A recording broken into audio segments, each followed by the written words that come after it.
the travel advising industry is exploding quite a bit with the world of remote working, with people now travel really kicking up even more and really hitting like a fever pitch right now in terms of all the statistics of travel to Europe and all that. I think Allianz did a study that it was up like 70% last year from European travel. There's a lot of talk about, just become a travel advisor. And you can make, 6 figures a month and blah, blah, blah, work from home, work in your PJs. And so someone who has really done the work, you have done the legwork, you walked the walk, all the things.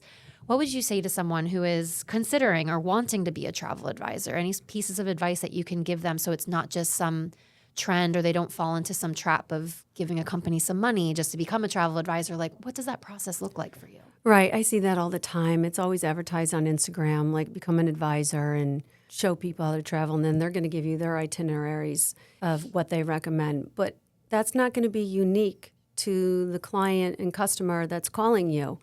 Where, again, when you're calling me, I've walked the walk and I'm working with local individuals to put this itinerary together and giving you that advice to help you to avoid certain pitfalls and situations. And don't go eat on this street, walk 2 blocks north, make a right, make a left, and this is the local restaurant that you want to go to. The other ones are too touristy.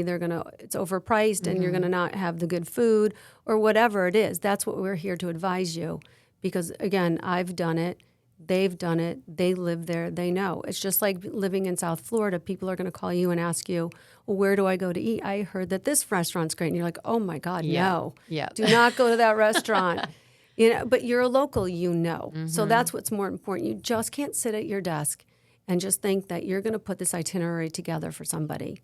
To me, it just doesn't work. It just doesn't make sense. Because is that person just Googling stuff?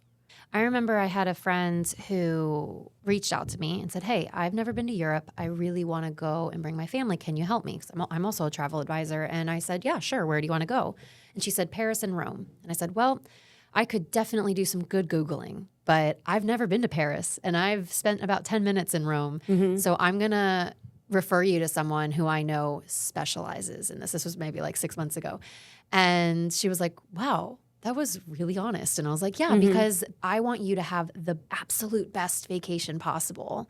If this is a once in a lifetime trip for you, I want that to be once in a lifetime. And so I'm doing you a disservice to the entire travel industry if you go and have a crap time because of what I did. Right. I want you to keep on traveling. That's my ultimate goal with anyone, like you said. So would you say if someone wanted to become a travel advisor, like genuinely interested, wants to become a travel advisor, like it sounds like to me the common theme is get out there and do the work for yourself. Like go visit to the places like you said, you really specialize in that like European travel. I know we've talked backstage before about how you also specialize in like South African safari and like all these amazing trips, but there might be some places, and we mentioned how I could do a Thailand itinerary with my eyes closed, and you're like, well, I actually don't have any local on the ground knowledge of that area, so I don't necessarily do that. And so I think that's really cool, like to be able to know where your strengths are. Where are you passionate about? What country do you absolutely love? Maybe just start with one country. Like what would you say to that person? I would definitely say start with one country. Go where your passion is and the place that you love the most. And, listen, I spent 3 months at a time running throughout Europe. So that was great. And I got to learn a lot. Yeah. And a lot of my time was spent in Italy. So I would just get in the car and on the weekends just drive everywhere and just get lost. And I would discover new neighborhoods, new areas, new things, and new people and different food. So, yeah, just if you can, get on a plane and just go. Yeah. Take your laptop, go, and learn everything you can about that city and that country that you're in. You can even do it here.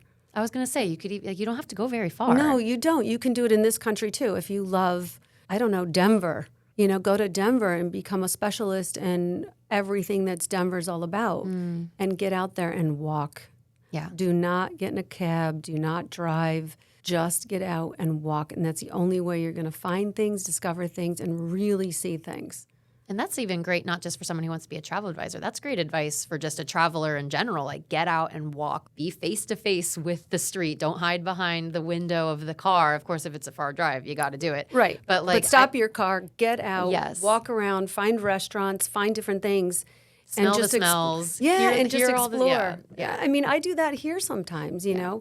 because I go for walks like almost every day, and I took the car and I drove up between Del Rey and Boca, and I stopped and I go, let me start here just for different sceneries. And as I was walking around, I couldn't believe what I was seeing because I drove that road 100,000 times, and I never saw it in the way I saw it that day when I was walking. I go, oh my God, look at this house, look at that house. I didn't know this was here. I didn't know this coffee shop was here Yeah. because you're just driving.